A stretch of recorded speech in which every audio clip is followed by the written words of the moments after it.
Lockdown के दौरान मजदूरों के वेतन को लेकर सुप्रीम कोर्ट ने अहम आदेश दिया है। कोर्ट ने कहा है कि उद्योग और मजदूर अगर चाहें तो इस अवधि के वेतन को लेकर समझौता कर सकते हैं। क्या है ये पूरा मामला, कायदा कानून के इस वीडियो में मैं आपको ये बताऊंगा।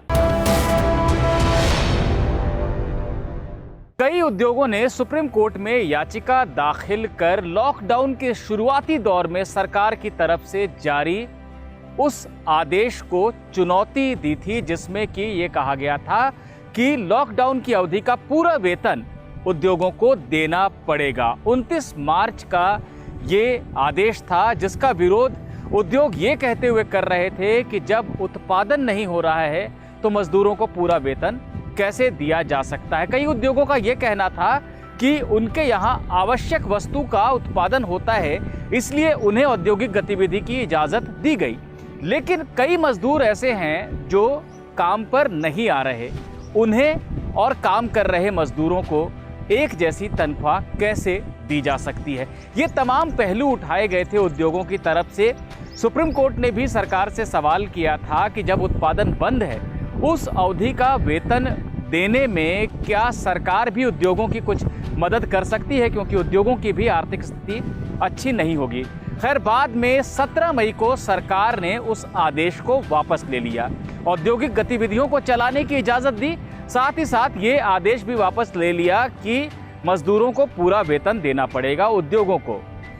सरकार ने यह स्पष्टीकरण आकर सुप्रीम कोर्ट में दिया, लेकिन उद्योगों को ऐतराज़ इस बात पर था कि 29 मार्च से लेकर 17 मई तक जो 54 दिन की अवधि है उसका भी पूरा वेतन दे पाने में वो समर्थ नहीं है। उद्योगों ने यह भी कहा कि इंडस्ट्रियल डिस्प्यूट एक्ट के तहत ये प्रावधान है कि अगर कोई विवाद हो तो उद्योगों से मजदूरों को 50% तक वेतन देने के लिए कहा जा सकता है, लेकिन सरकार ने 100% वेतन देने के लिए कह दिया।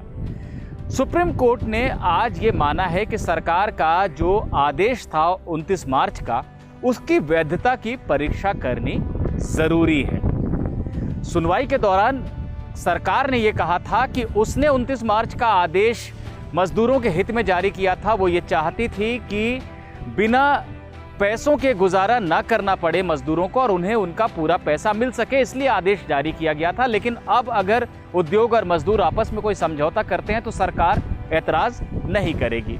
ऐसे में सुप्रीम कोर्ट ने भी यही कहा है कि सरकार अपने 29 मार्च के आदेश की वैधता को लेकर हलफनामा दाखिल करे। इस बीच मजदूर संगठन और उद्योग चाहें तो आपस में वेतन को लेकर समझौता कर सकते हैं।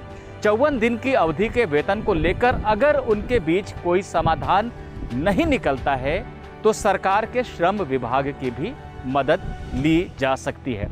तो साफ तौर पर सुप्रीम कोर्ट ने एक तरह से ये स्पष्ट कर दिया है कि मजदूरों को पूरा वेतन देने को लेकर वो कोई आदेश नहीं देने जा रहा है।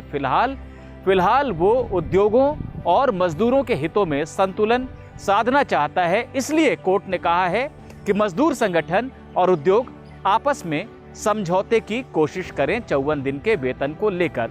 मामले की अगली सुनवाई जुलाई के आखिरी सप्ताह में होगी। एबीपी न्यूज़ आपको रखे आगे।